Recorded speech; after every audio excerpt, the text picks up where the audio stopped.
Лукашенко сустрэўся з Пуціным на валаме, ды і распавёў, як перажываў за Трампа, якога ён назваў, цытата, нашым агульным сябрам. А што наконт наступнага раунду перамоў з Вашынгтонам, да як сёння ў Беларусі выглядае абавязковае размеркаванне выпускнікоў ВНУ? Пра гэта ды не толькі ў сённяшнім аб'ектыве. Я, Віталь Бабін, вітаю спадарства і запрашаю на пятнічнае выданне.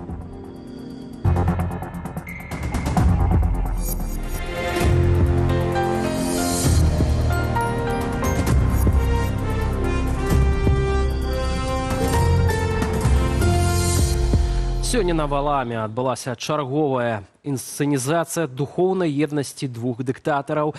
Пуцін і Лукашенка сабраліся разам, каб ізноў публічна легітымізаваць вайну, выкруціць гуманітарны наратыў на сваю карысць і адказаць на ультыматум Дональда Трампа. Як гэта выглядала, Руслан Игнатович. В нашем мире никому не удастся на колени поставить нас.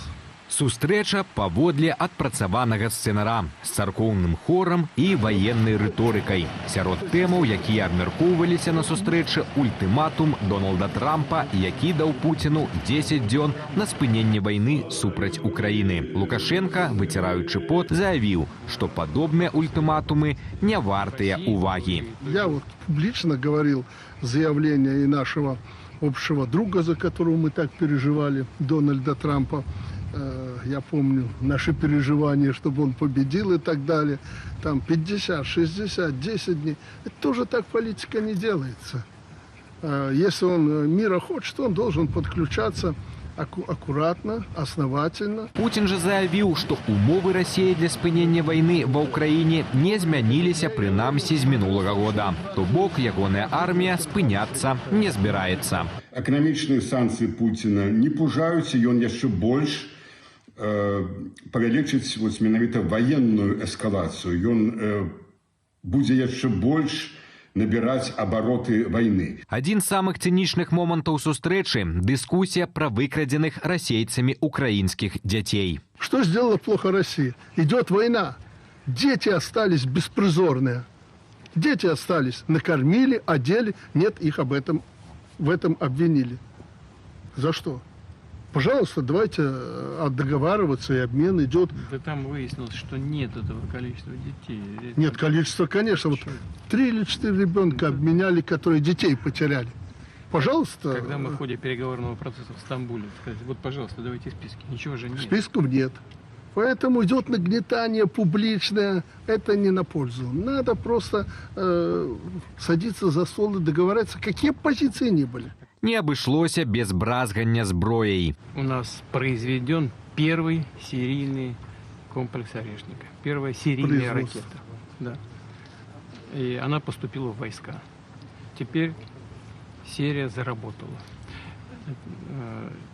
Первое. Второе. Наши специалисты, и белорусские военные специалисты, и российские, выбрали место для будущих позиций. И сейчас идет работа по подготовке этих позиций. Так что, скорее всего, мы до конца года этот вопрос закроем.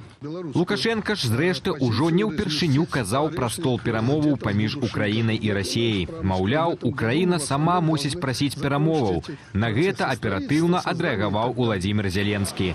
Прэзідэнт Украіны падкрэсліў, што ягоная дзяржава даўно гатовая да міру і да сустрэчы сам-насам з Пуціным. Руслан Игнатович, Белсат.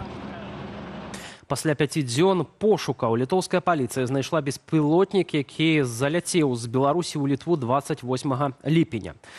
Лакалізавалі дрон у 40 кіламетрах ад эканамічнай сталіцы Літвы, гораду Коўна.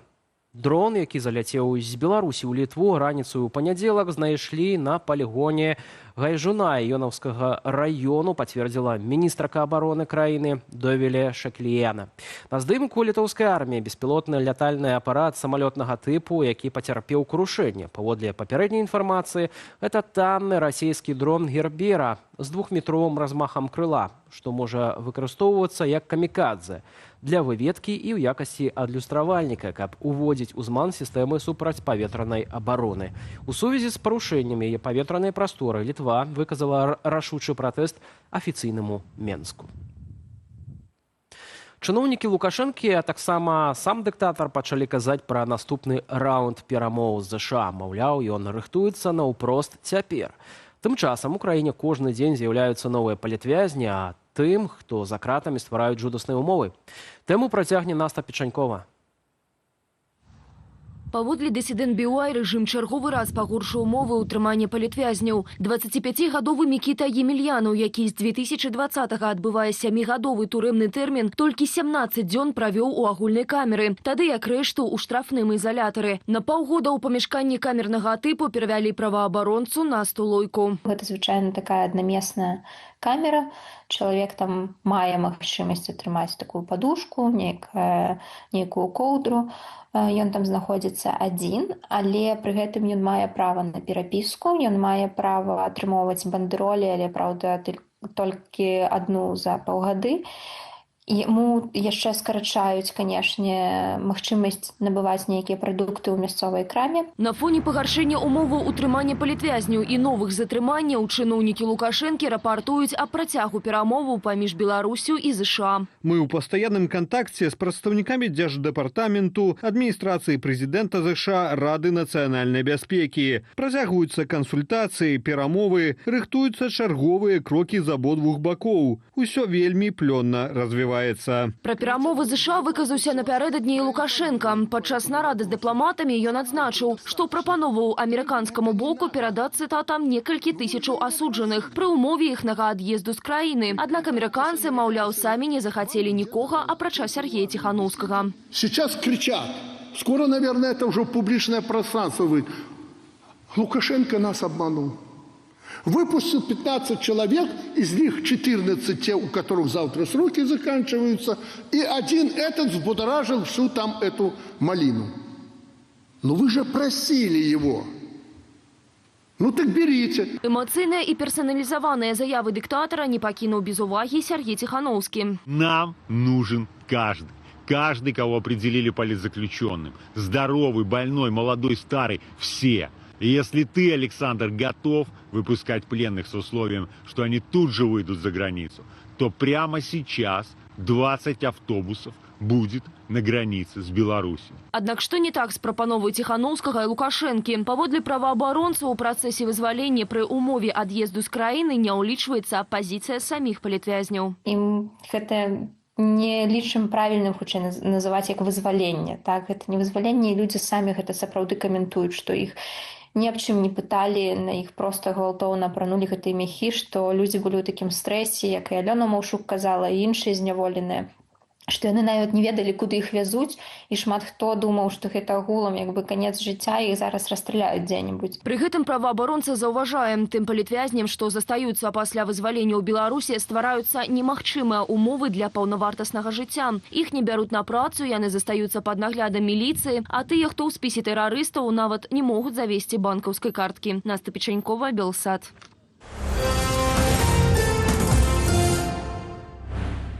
А Дональд Трамп подпісаў новы указ аб мытах на імпорт у Злучаныя Штаты Амерыкі. Амерыканскі прэзідэнт зрабіў гэта за некалькі гадзінаў да наступлення 1 жніўня.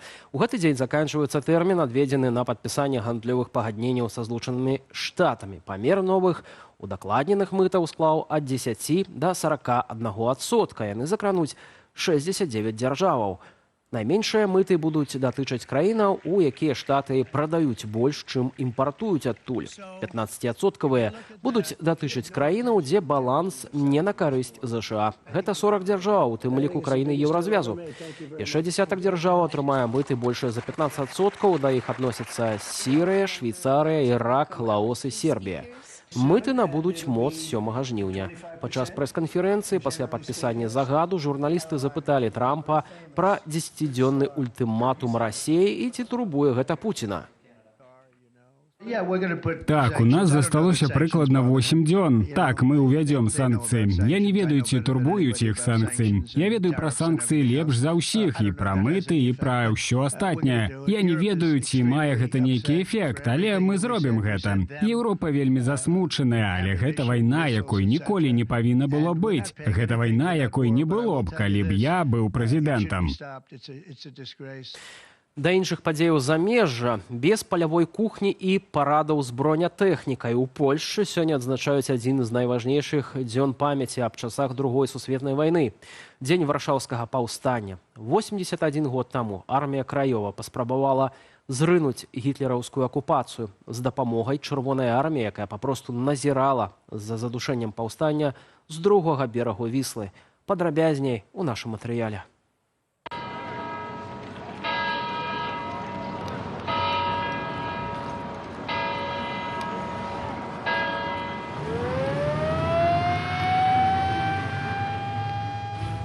Польскае падполле рыхтавала паўстанне супраць гітлераўцаў фактычна ад пачатку акупацыі краіны ў 1939-м.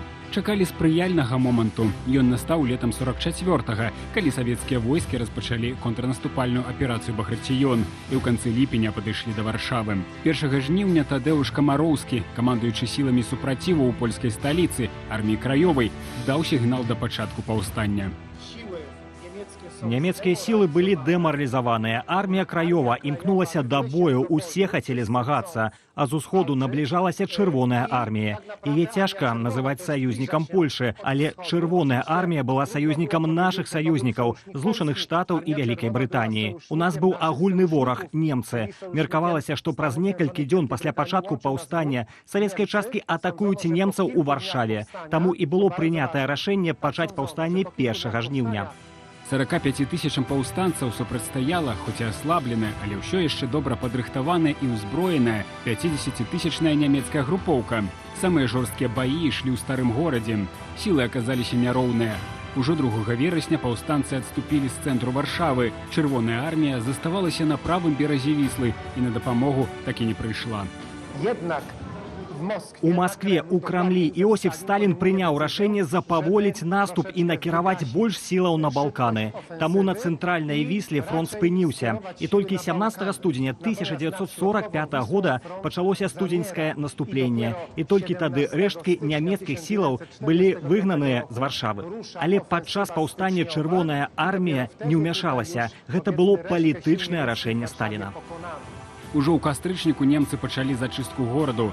Паводле падлікаў гісторыкаў, за час паўстання загінулі каля 18 тысяч яго ўдзельнікаў і больш за 150 тысяч мірных жыхароў. А сам горад гітлераўцы ператварылі ў руіны. Дзень В ці дзень варшаўскага паўстання у сучаснай Польшчы адна з найважнейшых падзеяў для нацыянальнай памяці. Нароўні з днём Канстытуцыі і датай абвяшчэння незалежнасці 11 лістапада 1918 года. 63 дні паўстання палякі лічаць апошнімі 63 днямі волі перад дзесяцігоддзямі савецкай акупацыі. Антон Бяздольны, Всеволод Лазутін, Белсат.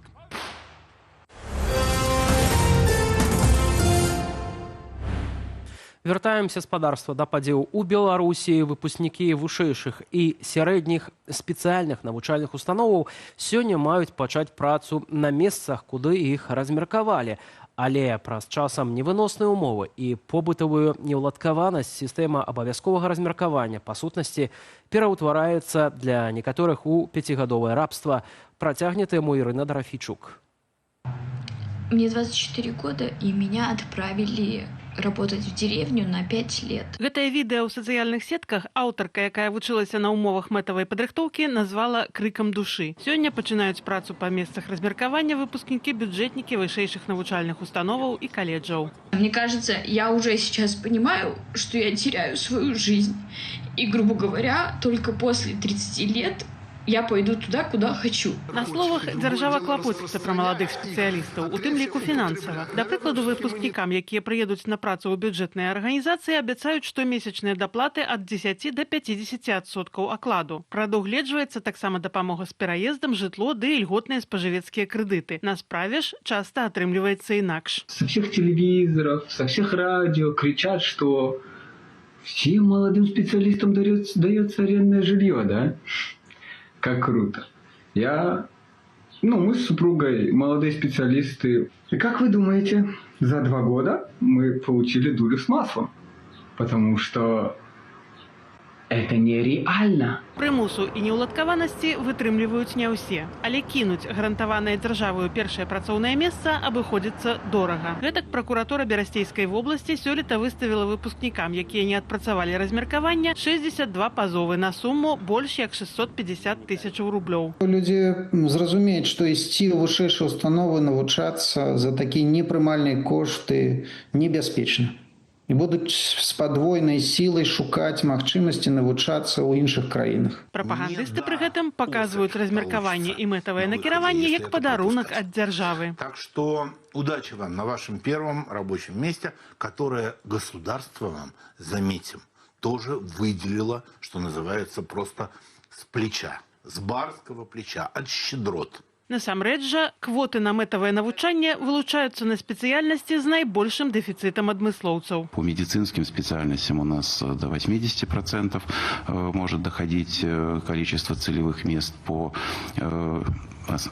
оставшимся до 70%. Што ж можа зрабіць дзяржава, каб маладыя спецыялісты не ўцякалі з гарантаванага першага месца працы? Зразумела, гэта наўпрост выконваць тыя абяцанні, якія даны вуснамі дзяржаўных чыноўнікаў. Калі вы абяцаеце добрыя умовы, яны павінны быць. Досвед і добрыя фінансавыя умовы. Ну і інфраструктурныя. Вось тры рэчы, якія маглі б стрымаць моладзь і быць прымальнымі для іх і бацькоў. Шляхоў пазбегчы размеркавання няшмат. Сярод іх пераход на выбарную пасаду, ліквідацыя арганізацыі ці скарачэнне штатаў, неадпаведнасць пасадзе паводле стану здароўя ці дысцыплінарнае звальненне. Таму наступствы выбару варта ўсведамляць ужо на этапе паступлення на мэтавае навучанне. Ірына Дарафейчук, Белсат. Мастаку Роману Бандарэнку, загінуламу пратэстоўцу, сёння магло б споўніцца 36 гадоў.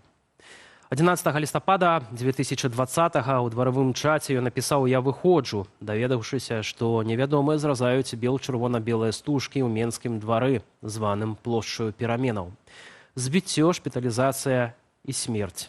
Сёння мы разам з вамі згадваем Романа хвілінаю памяці.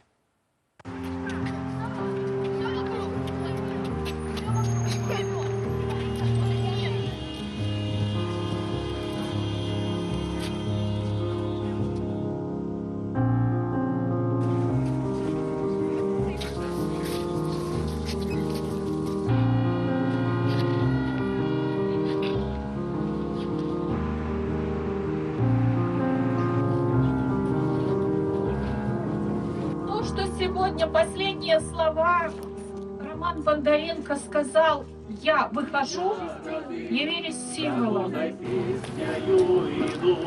А песня глохнет, глохнет, глохнет, а бури растут, растут.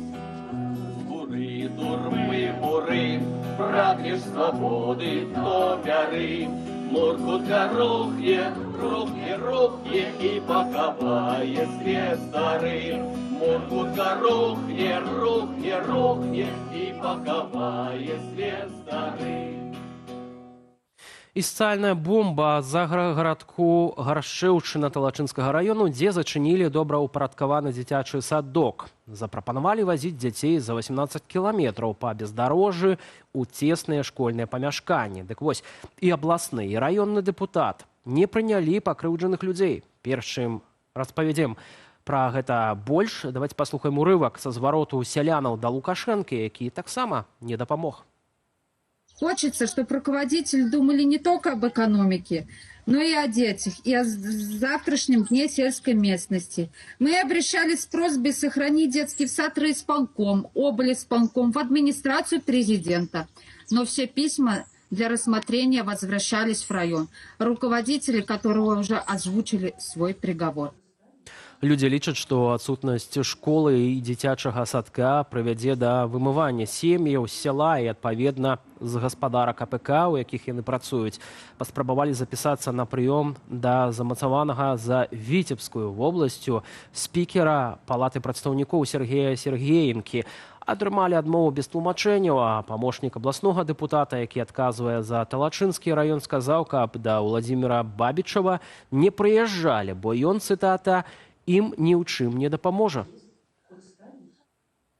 Чорнага бусла абралі птушкаю 2026 года у Беларусі. За рэдкі і унікальны для нашай краіны від, занесены ў чырвоную кнігу, прагаласавалі больш за 4,5 чалавек. Будучы крылаты сімвал пакажам далей у нашым эфіры без каментара.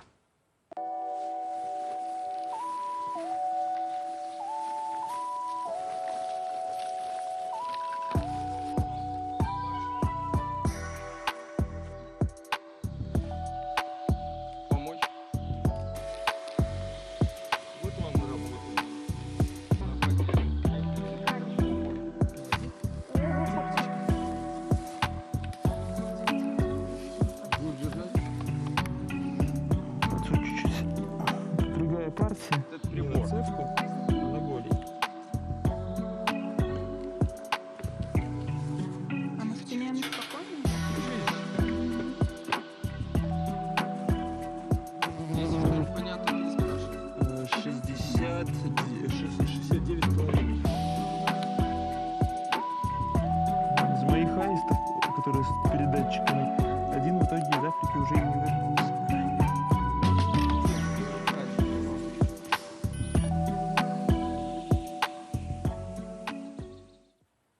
Яшчэ больш навінаў у нашым тэлеграм-канале, QR-код для пераходу на вашых экранах, а на гэтым завяршаем сённяшняе выданне аб'ектыву, але інфармацыйны вечар на Белсаце, як і заўжды, працягваецца. Далей вас чакае агляд найцікавейшых публікацый нашай інтэрнэт-старонкі студыя Белсат, якую мы правядзем разам з Юліяй Лабановай. Вітаю спадарства. У студыі Белсат пагутарым пра рыхтаванне Беларусі да вайны з Паўлам Латушкам і Арцёмам Бурханом з Народнага антыкрызіснага ўпраўлення. Не прапусціце, а пакуль прапаную агляд найцікавейшых публікацыяў з нашай інтэрнэт-старонкі.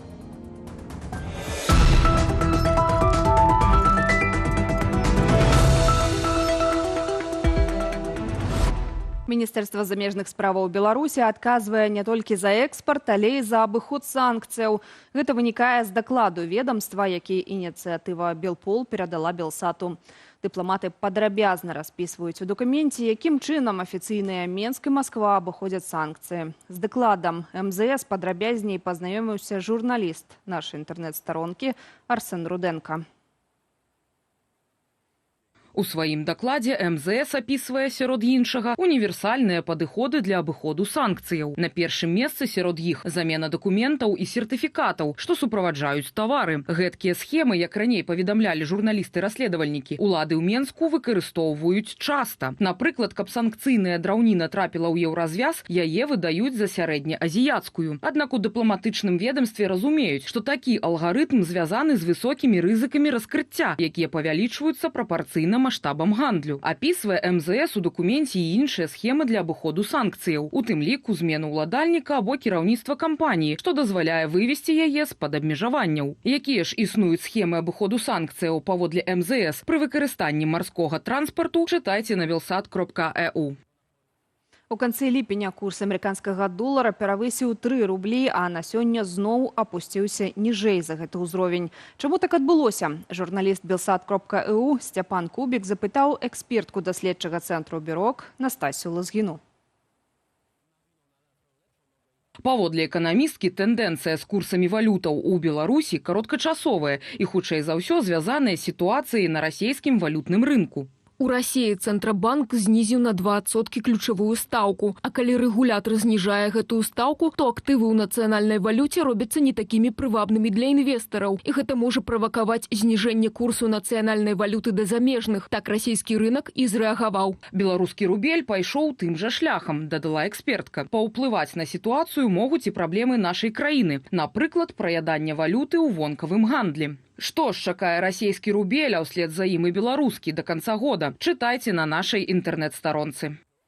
Нацыянальны банк апублікаваў вынікі вонкавага гандлю Беларусі за першыя 5 месяцаў. Агульны экспарт, дзякуючы паслугам, павялічыўся менш чым на 0,5% у параўнанні з аналагічным перыядам летась. Аднак асобна продаж тавараў на замежныя рынкі скараціўся прыкладна на 3%. У сітуацыі разбіраліся нашыя калегі з інтэрнэт-старонкі Белсату. Беларусі дагэтуль выгадна гандляваць з дзяржавамі СНД, а фактычна з Расіяй. З дзяржавамі садружнасці нашая краіна нагандлявала ў плюс на амаль 760 мільёнаў долараў. Іншая сітуацыя з астатнім светам. Гэтак экспарт беларускіх тавараў у дзяржавы гэтак званай далёкай дугі абрынуўся год да года на 11%, а імпарт адтуль у нашу краіну наадварот вырас. Пры гэтым Лукашенко зладзіў нараду, на якой былі і дыпламаты. Ад амбасадараў ён запатрабаваў зрабіцца гандлярамі і бізнесоўцамі. Ці дапаможа гэта наладзіць эканамічныя сувязі? Адказ знойдзеце на belsat.eu. Урад Літвы афіцыйна пойдзе ў адстаўку 4 жніўня. Напярэдадні пра свой намер пакінуць пасаду прэм'ер-міністра абвесціў Гітаўнас Палуцкас. Хто зойме вакантнае месца, пакуль невядома, аднак ёсць некалькі імаверных кандыдатаў. Прыглядаўся да іх Алесь Наваборскі з belsat.eu.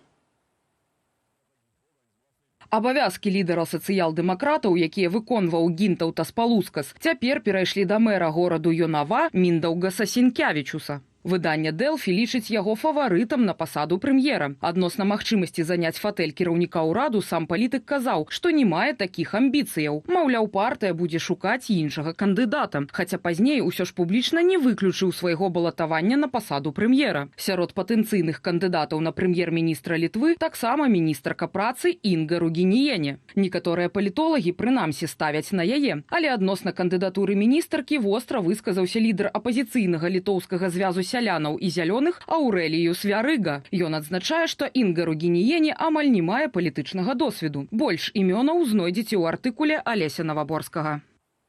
Гэта быў агляд найцікавейшых публікацыяў з сайту belsat.eu. Вы можете таксама падтрымаць нашу працу лайкам.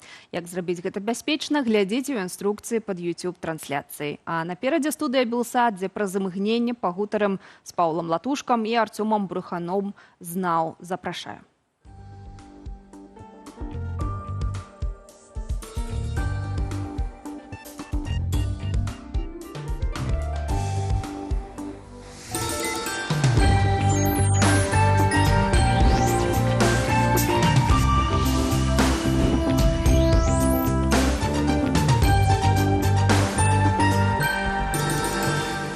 Господарства, працуем у жывым эфіры. Віталій Бабін, Юлія Лабанова. Дзякуй вам вялікі за вашу увагу і за вашу актыўнасць у нашай жывой трансляцыі на YouTube-канале Белсат Ньюс. Сёння мы у вас пытаемся, ці Беларусь уступіць у вайну, і адказы ўжо крыху размеркаваліся у нашым ананімным галасаванні. Большасць лічаць нашых гледачоў, што яна ўжо бярэ ўдзел у вайне, 43%, і тое, што Беларусь так ці іначай можа уступіць у вайну ўжо ў бліжэйшым часам, прагаласавала 18%. 22% лічаць, што такога не здарыцца, і што гэта здарыцца часткова, альбо Беларусь будзе удзельнічаць у вайне гібрыдна, прагаласавала 17% тых, хто глядзіць нашу трансляцыю. Ну вось, уласна, факты пра тое, што Беларусь мае намер браць удзел у вайне, збірала Народнае антыкрызіснае ўпраўленне, улічваючы рост геапалітычнай напружанасці. НАО апублікавала аналітычны даклад, і ў ім гаворыцца пра сістэматычнае рыхтаванне рэжыму Лукашэнкі да ўдзелу ў вайне на баку Расіі. У дакладзе адзначаецца, што ўлады Беларусі паслядоўна стваралі ўсе неабходныя ўмовы для таго, каб у любы момант перайсці да ваеннага стану і ўцягнуць краіну ў ваенны канфлікт. Паводле дакладу, за апошнія гады ўлада Беларусі рэалізавала 6 ключавых напрамкаў, накіраваных на рыхтаванне краіны да магчымай ваеннай канфрантацыі. Перш за ўсё адбыліся змены ў заканадаўстве. З'явілася новая канцэпцыя нацыянальнай бяспекі і ваенная дактрына, што дазваляюць адпраўляць войскі за мяжу і наносіць прэвентыўныя ўдары. На дадатак Беларусь згубіла статус бяз'ядранай дзяржавы. Другі важны кірунак – мадэрнізацыя ўзброеных сілаў Беларусі. Плануецца пашырэнне асабовага складу арміі. Колькасць вайскоўцаў павінна павялічыцца з 48 тысячаў да 80 тысячаў, а колькасць рэзервістаў дасягне 300 тысяч чалавек. Трэці аспект – гэта развіццё вайсковай эканомікі. У параўнанні з 2024 годам сёлета выдаткі на абарону выраслі на 32%. Чацвёрты кірунак – вайсковая супраца з Расіяй, узровень інтэграцыі ў якой дасягнуў беспрэцэдэнтных маштабаў. Пяты элемент – інфраструктура і тэрытарыяльная абарона. Беларуская чыгуначная сістэма пераведзеная ў рэжым сакрэтнасці. І нарэшце ідэалагічная мабілізацыя і кантроль над унутранай стабільнасцю. Дзяржаўныя медыі распаўсюджваюць наратывы аб пагрозе з боку захаду. Працягваюцца рэпрэсіі, барацьба з незалежнымі медыямі. На падставе дакладу Народнага антыкрызіснага ўпраўлення быў створаны фільм «Беларусь у зацісках вайны». Стужка будзе мець 3 часткі. Першую з іх каманда НАУ прэзентуе на сваім YouTube-канале ў нядзелю, 3 жніўня. У стартавай серыі мы пабачым, як Беларусь, што яшчэ нядаўна лічылася нейтральнай дзяржавай, крок за крокам ператвараецца ў ключавы плацдарм Крамля. Нам надо готовиться к войне. Готовиться к войне. К войне.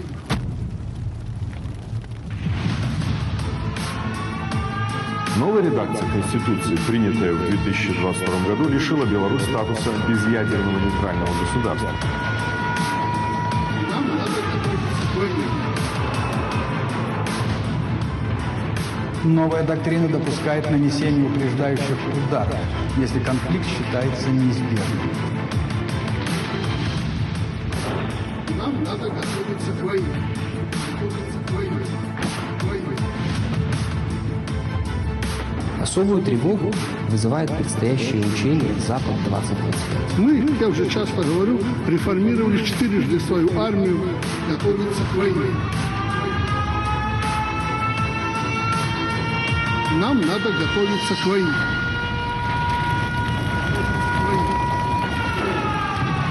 Мы готовимся к войне, я же об этом говорю откровенно. І ў нашай студыі Павел Латушка, кіраўнік Народнага антыкрызіснага ўпраўлення і намеснік кіраўніцы аб'яднанага пераходнага кабінету, а таксама Арсём Брухан, спікер Координацыйнай рады і намеснік кіраўніка Народнага антыкрызіснага ўпраўлення. Вітаем вас. Вітаем. Добрый вечер. Сярод рызыкаў вы адзначаеце вучэнне «Захад-2025», якія маюць пачацца восенню. Гэтыя вучэнні выклікаюць перадусім перасцярогу і ў НАТО.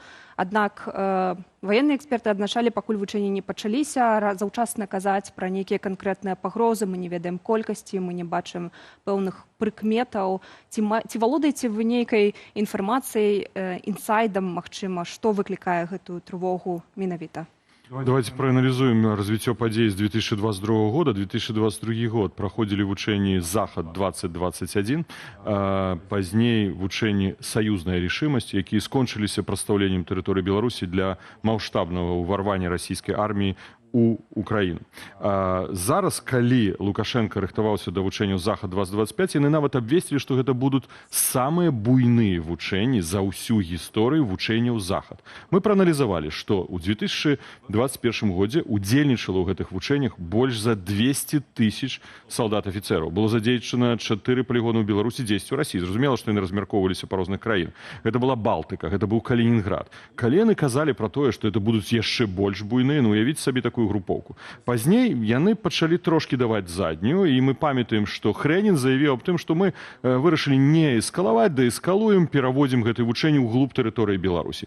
Але, дословна, 2 тыдні таму Муравейка, генерал, кіраўнік, начальнік генеральнага штабу збройных сіл Беларусі, які атрымлівае загады з Москвы, кажа, ну все ж таки, з улікам таго, што Польша і Літва плануюць свае вучэнні, мы перамясцім частку узброеных сілаў на заходнія межы. А сёння з'яўляецца інфармацыя, заява Денисенкі, камандуючага сілы спецыяльных аперацый, тым, што яны ўвогуле ствараюць брыгаду каля Гомельскай вобласці. Таму мы ведаем, што адбывалася, ўжо гістарычныя факты, мы разумеем, што вучэнне «Захад» гэта можа быць правакацыяй. Давайте яшчэ один момент. Ці можна сабе, штосьці можа перашкодзіць Пуціну справакаваць сітуацыю на мяжы? Уявіце сабе, правакацыя на мяжы з Польшай, правакацыя на мяжы Літвы. Што, НАТО будзе адказваць па тэрыторыі Беларусі? Ніколі не будзе. Таму яму нічога не перашкаджае, каб скарыстацца тэрыторыяй Беларусі для правакацый.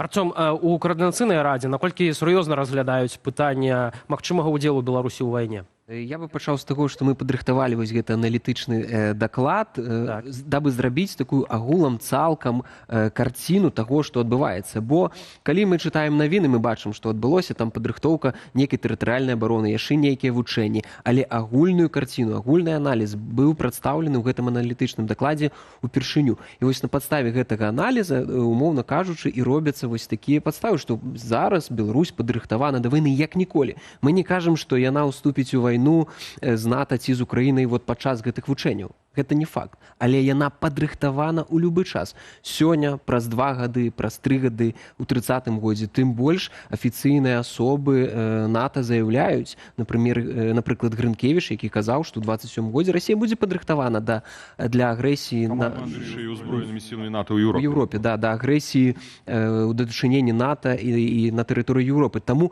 гэта ўсё цалкам рэалістычна. Пытанне гэта менавіта ў каардынацыйнай радзе на слуханнях яшчэ не абмяркоўвалася, але я ўпэўнены, што перспектыва такіх слуханняў, такога абмеркавання, яна ёсць. Усе гэта сабраны ў адзіныя факты па некалькіх накірунках. Гэта юрыдычны накірунак, гэта прамысловасць, ваенная прамысловасць, гэта развіццё інфраструктуры, сістэма мабілізацыі, інфармацыйна-ідэалагічная праса паказваюць, што ніколі ў сваёй гісторыі Беларусь не была так падрыхтавана да вайны, як на сённяшні дзень. Але гэта не азначае, што Лукашенко заўтра дасць загад пайсці на вайну. Я нават гатовы прагназаваць, што ён не дасць такога загаду. Хутчэй ён будзе выконваць загад з Крэмля. І калі Крамлю спатрэбіцца гэта, ён такі выкарыстае той патэнцыял, які зрабіў Лукашенко. Прабачце, па што ў 2025 годзе правяраць 5000 бомбасховішчаў па ўсёй Беларусі? Па што? Які сэнс было мяняць заканадаўства? Што сёння ў Канстытуцыі Беларусі Беларусь не нейтральная дзяржава. Без'ядерны статус мы згубілі. Ён заяўляе, што ён тактычную зброю прывёз. Прывёз, не прывёз, але лагістыку ўжо апрацаваў. Ужо прайшлі навучанне ў факультэце тактычнай ядзернай зброі Акадэміі Генеральнага штаба Расіі адпаведныя спецыялісты. Па што гэта робіцца, калі зараз ваенная дактрына прадугледжвае магчымасць накіравання ўзброеных сіл Беларусі ў трэція краіны для ўдзелу ў ваенных дзеянняў? Раней гэта было немагчыма. Папераджальныя ўдары. Мы памятаем, як пачалася вайна 2022 года. Ведь фактычна тады Расія таксама аргументавала: мы ударылі першымі, бо нам была пагроза. Зараз гэта ўпісана ў нашае заканадаўства. Лукашенко, да цябе пытанне: па што ты гэта ўсё робіш, калі ты нам расказваеш байку ўсім беларусам, што я за мір? А што робіш гэтыя змены? Так можа быць, Лукашенко сапраўды для адводу вачэй Крамля гэта падпісвае. Мы памятаем, што дамова аб саюзнай дзяржаве ў 99-м была падпісана, але дагэтуль ідуць інтэграцыйныя працэсы і да канца ўсё ж такі мы не страцілі незалежнасць. Бо, напрыклад, вы адзначаеце павелічэнне выдаткаў на абарону, так, але гэта 32% на гэты год. Але гэта не аж такое, напэўна, вялікае павелічэнне выдаткаў, і калі мы кажам пра мадэрнізацыю тэхнікі, то 4 самалёты СУ і 4000 адзінак узбраенняў за мінулы год новых узбраенняў паступіла ў узброеныя сілы Рэспублікі Беларусь. Дзяржаўны камітэт военной прамысловасці засведчыў, што ў мінулым годзе 24 новых відаў узбраенняў.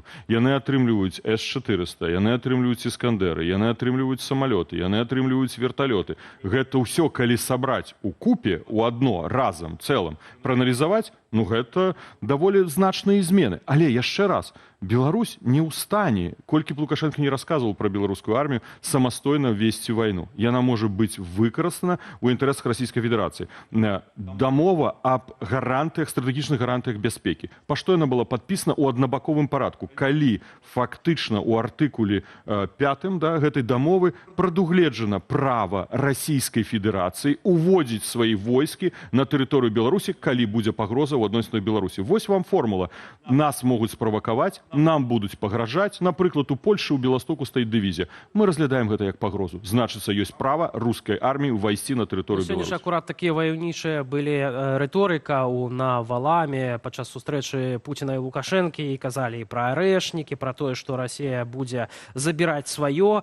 Як, Артём, вы глядзіце вось у кантэксце вашай справаздачы тое, што сёння прагучала ў Расіі з вуснаў Лукашэнкі і Пуціна? Зразумела, што яны разглядаюць заўсёды некалькі сцэнароў.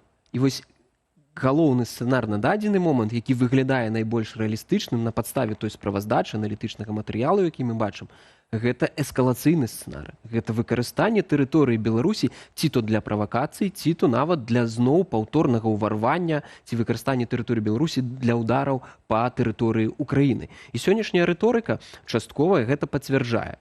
Але, я ўпэўнены, ёсць і дээскалацыйны сцэнар, які сведчыць пра тое, што магчыма, калі там хтосьці пойдзе на саступкі, то могуць пачацца мірныя перамовы. І мы ўжо бачым, што гучаць тэзісы, нават той самы Пуцін так акуратненька сказаў пра тое, што перамовы ж былі і былі на тэрыторыі Беларусі. Мне падаецца, што другім сцэнаром, акрамя эскалацыйнага ўцягвання Беларусі у вайну на баку Расіі супраць Украіны ці НАТО, напрыклад, гэта ўцягванне Беларусі ў перамоўны працэс, прадстаўленне яе тэрыторыі для гэтага. І я ўпэўнены, што Лукашенко рыхтуецца як да таго сцэнару, так і да другого. Я хотел бы додать, что Лукашенко продае довольно паспяхова тезис, что он з'яўляецца гарантам мира на тэрыторыі Беларусі. Вельмі хлуслівы тезис, тому что ён менавіта той, хто з'яўляецца союзнікам агрэсіі. Нам удалося добиться делегации ў парламенцкай асамблеі Савета Европы пропісаць у документах, что ён прадставіў тэрыторыю Беларусі, і гэта з'яўляецца актам агрэсіі. Але мы хочам праз гэты доклад давесці беларусам, а што рэальна робіць Лукашенко для миру? Робіць ён все наадварот. Ён робіць усё, каб рыхтавацца да вайны. Гэта першае, важна, каб беларусы ведалі агульную карціну. Мы сабралі ўсе гэтыя факты па ўсіх накірунках разам, можа, нават яшчэ не ўсё сабралі. І каб партнёры таксама бачылі ўсю гэту карціну. Я разумею, што выведкі працуюць, ваенныя выведкі, аналіз ідзеі НАТО, як мы казалі, Грынкевіч з беларускага паходжання, з Мінска, камандуючы збройнымі сіламі НАТО ў Еўропе, кажа пра гэта. Але перадусім беларускаму грамадству важна гэта разумець. Уже адзначалі мы тут, што вучэнні пераносяцца да заходніх межаў і што адзін з варыянтаў гэта правакацыя. Як тады бачыце, гэта будзе правакацыя супраць краінаў НАТО? Чым тады краіны НАТО могуць адказаць? Правакацыі ўжо адбываюцца, калі дроны ўлетаюць на тэрыторыю Літвы, калі яны ляцяць у бок Польшы, штосьці ўдаецца збіваць, што не. Вось мне такое проста чалавечае пытанне. Лукашенко, вось ты кажаш, што ты гарант мірнага неба над галавамі беларусаў. Што табе перашкаджае збіваць кожны дрон, які ўлятае праз мяжу Расіі і Беларусі, альбо расійскі дрон, які залятае праз тэрыторыю Украіны і ўлятае ў тэрыторыю Беларусі. Першае, ты хочаш не пашкодзіць сваім адносінам з саюзнікам. По-другое, у тебя слабая ПВО, у тебя не снима системы ПВО. Ляціць 300 километров до Менску і ўрываецца і убіваецца ў Менск, альбо над Гомелем падае. Памятаеце, што ў мінулым годзе была сітуацыя, калі ў Гомелі зваліўся такі дрон. Альбо ты правакуеш сітуацыю суседзям. Адкажы людзям. Выгляд, што гэтых дронаў няма, калі б не гэтыя выпадкі. Трэба не забываць пра міграцыйны крызіс. Выкарыстанне мігрантаў таксама можа быць як інструменталізацыя для такіх правакацыяў. Не толькі міграцыйны крызіс, але яшчэ і пагрозы, якія вы прыводзіце ў сваёй справаздачы. Артём дакладна зацытуе, што ўсё гэта частка гібриднай агрэсіі не толькі супраць Польшы, але і Еўрапейскага Саюзу. У цэлым 17 супрацоўнікаў Народнага антыкрызіснага ўправлення за апошні час атрымалі пагрозы ў розных месенджерах. Распавядзіце, пра што ідзе гаворка. У першую чаргу выкарыстоўваецца месенджер Telegram, і гэта розныя спробы подкупу, шантажу, запужвання. Фізічнага гвалту или забойства, як да Паўла Латушкі? Так, псіхалагічны ціск, розныя маніпуляцыі, розныя падыходы да розных супрацоўнікаў, і гэта сведчыць пра тое, што фактычна гэта спроба вербаваць. Гэта ананімныя людзі? Гэта ананімныя аккаунты. Коллективный КДБ я называю. Зразумела, што гэта коллективный захад, коллективный КДБ ў адказ. Гэта спецслужбы, і магчыма гэта можа быць і КДБ, магчыма гэта можа быць нават і губазік, магчыма нават і разведка, Главное управление разведкі ваенная. Калі казаць вось пра гэтыя пагрозы і ўсё, што датычыць дэмакратычных сілаў Беларусі, не так даўно, таксама у 16 ліпеня у незалежных СМІ, як вы адзначаеце ў сваёй справаздачы, была апублікавана інфармацыя пра тое, што былы супрацоўнік МУС Беларусі, які цяпер знаходзіцца ў Польшы, пагражаў забойствам Святлане Ціхановскай і Паўлу Латушку. Спадар Павел, ці гэтая інфармацыя была даведзеная да службаў Польшчы? Да, я напісаў адпаведны ліст у прокуратуру Польшчы, таксама паінфармаваў польскую спецслужбу пра гэтую сітуацыю. Я не ведаю, я не атрымаў зваротнай сувязі. На жаль, колькасць тых пагрозаў, якая сканцэнтраваная ў адным часе, настолькі ўзрасла, што тут Шчыра прызнаюся, яны дасягнулі ў нейкім сэнсе сваёй мэты. Яны просто забралі нас часы ад магчымасці просто спаць. Бо мы вымушаны 25% нашай працы займацца пытаннямі менавіта супрадзеяння іх захадам, вербоўкі, прэсінгу, пытанням бяспекі. Так, 25% мы вымушаны траціць больш часу, але гэта не ўплывае на нашу працу, мы працягваем і ў кантэксце міжнароднага крымінальнага суда.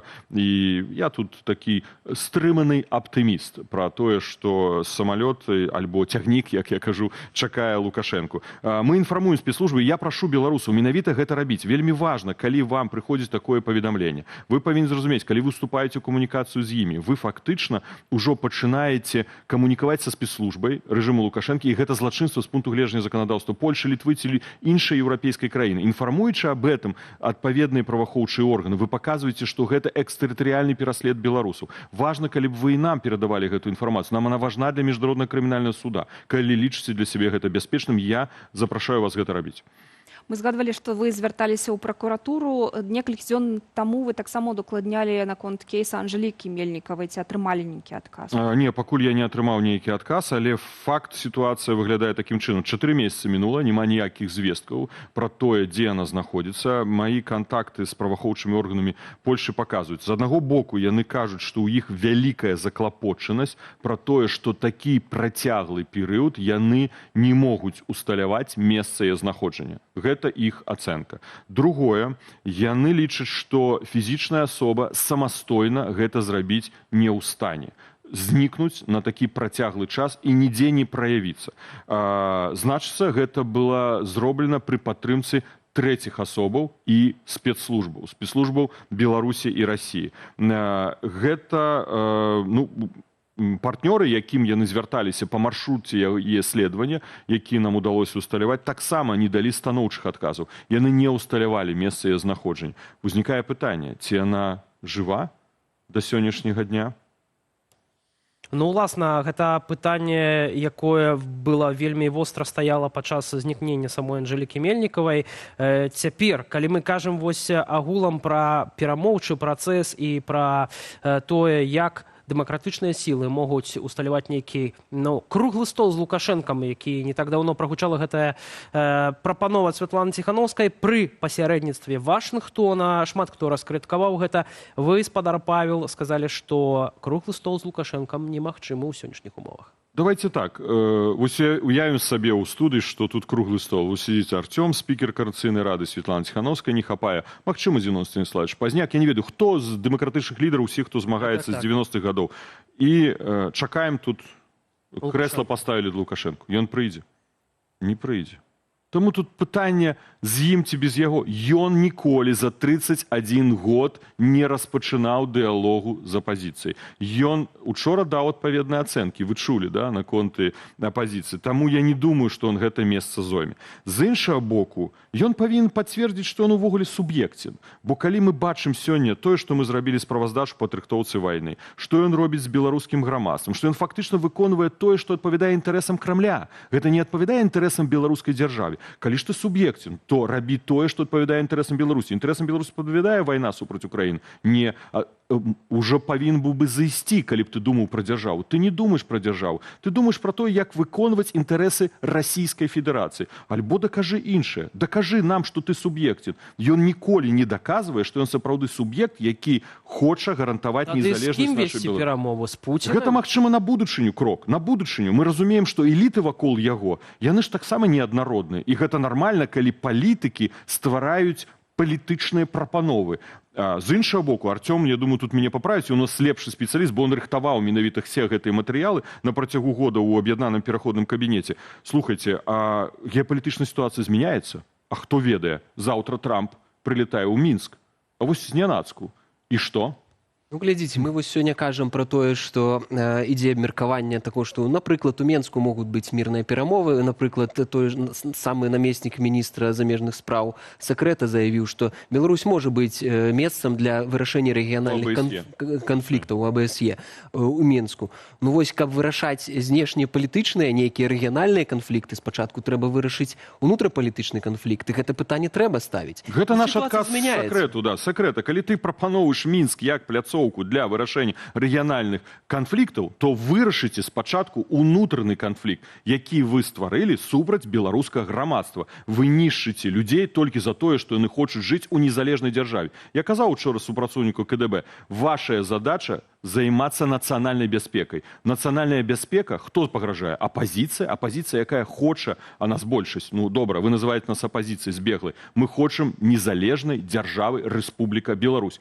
Вы за што? На што працуеце? На гэта? Ну так ловіце рускіх шпіёнаў, ловіце рускіх агентаў, займайцеся рускімі. Што вы займаецеся беларускай апазіцыяй? І пакуль у нас засталося не вельмі шмат часу до конца, давайте вернемся да фільма. Ўсё ж такі ў гэтую нядзелю будзе першая серыя. Чым ён будзе адрознівацца ад даклада, які вы ўжо прэзентавалі, і чаму паўстала вось такая ідэя 3 серыі выпусціць?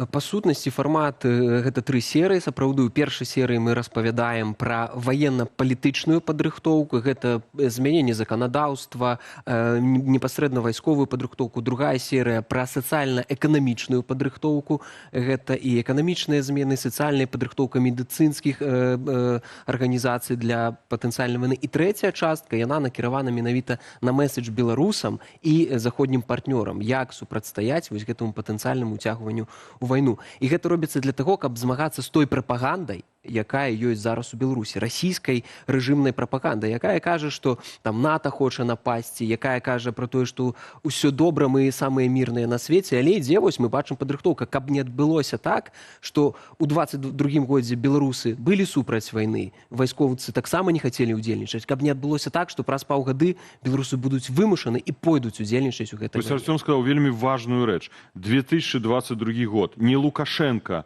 прыняў рашэнне аб ненакіраванні беларускай арміі ва ўкраіну. Гэта беларусы вырашылі. Бо ён разумеў па сацыялагічных апытаннях, што нават у войску будзе шмат афіцэраў, якія не выканаюць гэты загад. А грамадства ў нас абсалютна антываеннае. Таму нам важна гэтым дакладам давесці, што робіць Лукашенко, што ён стварае гэтую пагрозу чарговы раз, і нам важна, каб у грамадстве было менавіта антываенны настрой. Гэта будзе перашкодай. Нашым партнёрам мы кажам, калі вы будуеце лінію абароны па мяжы Еўрапейскага Саюза з Беларусю, добра, мы разумеем, гэта вашай дзяржавы, вашыя межы, вы ўкладваеце рэсурс, але не забывайце, што першай лініяй абароны з'яўляецца беларускі народ, беларускае грамадства, і яно даказала гэта ў 2022 годзе, хаця бы часткова. Да, я тут, конечно, не буду ідэалізаваць, армія расійская пайшла, але беларуская не пайшла. Давайте працаваць з беларускім грамадствам. Але пасля вось гэтых 3,5 гадоў лютай расійскай і беларускай прапаганды і накручвання, ці гэтыя настроі, на ваш погляд, маглі змяніцца? Змяніліся, на жаль, змяняюцца і ў горшы бок, і таму мы робім гэты даклад. Таму дзякуй Белсату, што вы падтрымалі і таксама расказваеце пра гэты фільм. Вельмі важна, каб мага больш беларусаў паглядзела ўсе гэтыя 3 серыі. Ці зможа гэты фільм мабілізаваць беларускае грамадства, каб яно сказала не вайне знову, або ва ўмовах цяперашніх рэпрэсіяў? Гэта... Мэта такая не ставілася. Гэта праца, як кажуць, у доўгую, за умы, за сэрцы беларусаў, каб яны заставаліся сапраўднымі беларусамі, якія не хочуць вайны, хочуць незалежнай Беларусі. Таму гэта праца не сённяшняга дня, не атрымаецца зрабіць так выйшаў фільм і штосьці змянілася. Не, гэта доўгая, складаная праца. А які месседж заходнім партнёрам дасылаеце гэтым фільмам? Ну, толькі што я сказаў, што вельмі важна, каб заходнія партнёры, калі купляюць узбраенне, я вельмі часта прывожу гэты прыклад, і калісьці мне амбасадар Швецыі, магу ўжо сказаць, ён з'ехаў, дарэчы, учора з Варшавы, ён запытаўся адкрыта на канферэнцыі, кажа, канферэнцыя мела закрыты характар. Спадар Латушка, скажыце мне, а з чым мы можам дапамагчы вам? Я кажу, купіце F-16. Праходзіць нейкі час, і кажа, так чым мы можам вам дапамагчы? Я кажу, купіце F-35. Он кажа, слухайце, мінулым разам вы прасілі F-16. Я кажу, да я ведаю, вы не F-16, не F-35 не купіце. Вось гэтыя сродкі, а колькі каштуе F-35? $150 мільёнаў. Накіруйце на беларускае грамадства, на тое, каб беларусы верылі у дэмакратыю, у свабоду, хацелі жыць у незалежнай еўрапейскай краіны, дзе няма рэпрэсій, няма палітычных зняволеных. Ёсць яшчэ таксама меркаванне пра тое, вот вы яго выказаліся, што ёсць расслаенне нейкіх элітаў, ці можна нейкім чынам коратка адказаць на гэтае пытанне, ці вы гэта ведаеце дакладна? Ведаем, не ведаем, Лукашенко наўпроста гэта пацвярджае. Учора ён сказаў, слухайце, тут у нас патрыёты дзесьці ў адміністрацыі узбунтаваліся. Ну, калі публічна Лукашенко пацвярджае гэта, зразумела, яно ёсць.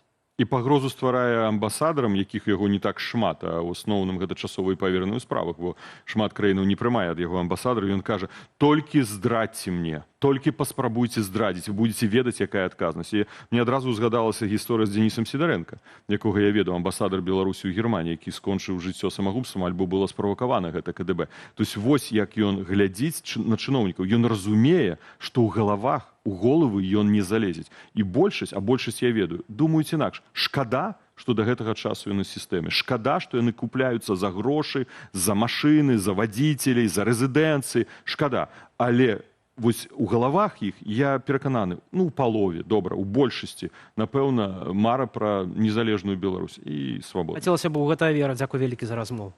Дзякуй. Павел Латушка, кіраўнік Народнага антыкрызіснага ўпраўлення і намеснік кіраўніцы аб'яднанага пераходнага кабінету, Артём Брухан, спікер Каардынацыйнай рады і намеснік кіраўніка НАУ, былі гасцьмі нашага эфіру. Дзякуй. Гэта ўсе тэмы студыі Белсат. Будзем удзячныя за упадабанні і каментары пад нашай трансляцыяй у Ютубе. Там жа вы знойдзеце інструкцыю, як зрабіць гэта бяспечна. Галасуйце, калі яшчэ не прагаласавалі, а цяпер прапануем спадарству агляд найцікавейшых публікацыяў з нашых сацыяльных сетак. Белсат онлайн вашай увазе.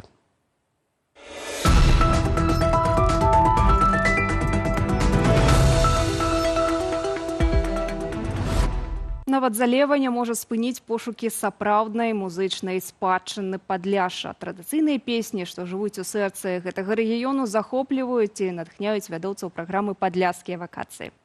Новае выданне пра мелодыі, што перадаюць сапраўдную атмасферу Падляшша. Кавалак відэа ўжо цяпер цалкам праграму «Падляшскія вакацыі» глядзіце на YouTube-канале Белсат Лайф.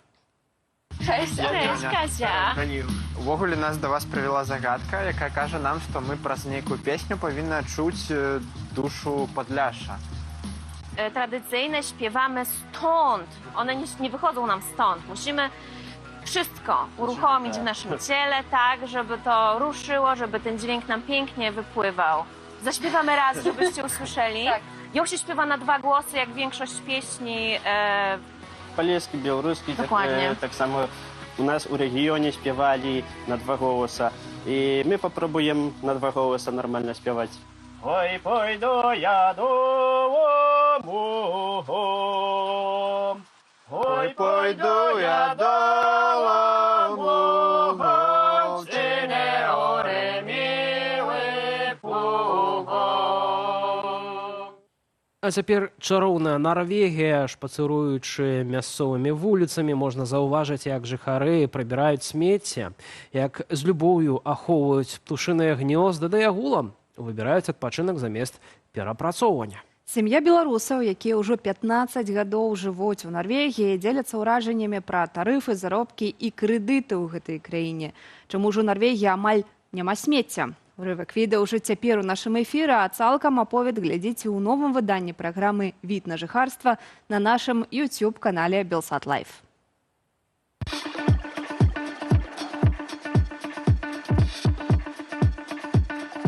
Вот идешь на пляж, можно взять пакетик и пособирать мусор на пляже, чтобы во время прогулки, чтобы как бы природе помочь. То есть чужой мусор? Нет чужого мусора, планета одна. Что за странное мышление? Какой чужой мусор? Весь мусор твой. В Норвегии как-то относительно чисто. Ну, не будем говорить относительно Минска, ну, наверное, относительно других стран Европы. Но это не потому, что в Норвегии много убирают, потому что в Норвегии мало сорят. Нет такого, что с каждое утро в 6 утра ты слышишь, как выходят толпы людей с метлами и начинают создавать этот бит белорусского утра, под который просыпается весь район. Шкада, што не паўсюль так чыста, як у Нарвегіі і, дарэчы, у Беларусі. Да прыкладу, калі вы падымецеся на Эверест, вас можа чакаць сумная рэальнасць. Вяршыню, якую кожны год адважваюцца ўзяць тысячы альпіністаў, пакрывае каля 12 тонн смецця. Гэта поліэтыленавыя пакеты, бутэлькі, рэшткі ад штогадовых экспедыцый, у якіх нават не прыбіраюць, прычына простая, гэта занадта цяжка і дорага. Відэа з вяршыні ўжо цяпер, а вы таксама можаце паглядзець яго у нашым інстаграме.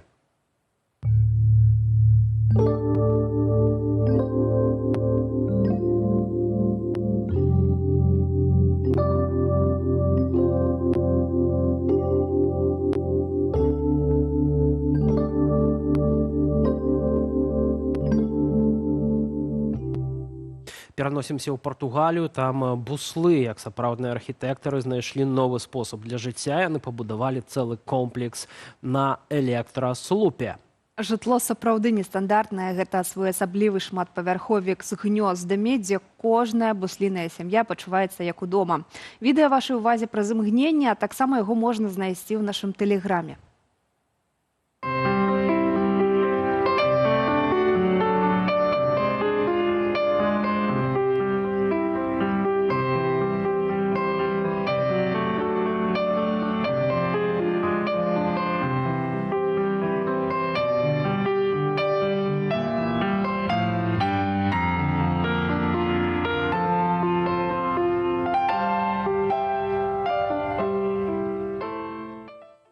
Спадарства сёння ў студыі Белсат нашымі гостьмі былі Павел Латушка і Артём Брухан. Грунтоўная размова. Дзякуй, што яе паглядзелі. І кантэкст нашай тэмы: ці ўступіць Беларусь у вайну бліжэйшым часам? Ананімнае пытанне, якое мы запусцілі на нашай YouTube-трансляцыі Белсат Ньюс, размеркавалася наступным чынам: так, 20%, не ўступіць 25%. Толькі часткова ці гібрыдна лічаць 14% тых, хто паглядзеў нашу трансляцыю. І меркаванне пра тое, што яна ўжо бярэ ўдзел у вайне, лічыць 41%. Ну што ж, дзякуем вам за ўдзел у галасаванні і за прагляды. І на гэтым у нас усё. Дзякуем, што правялі разам з намі гэтую гадзіну. Ну а з вамі працавалі Юлія Лабанова і Віталь Бабін. Да новых сустрэчаў. Дзякуй яшчэ раз і пакуль сустрэнемся на Белсаце.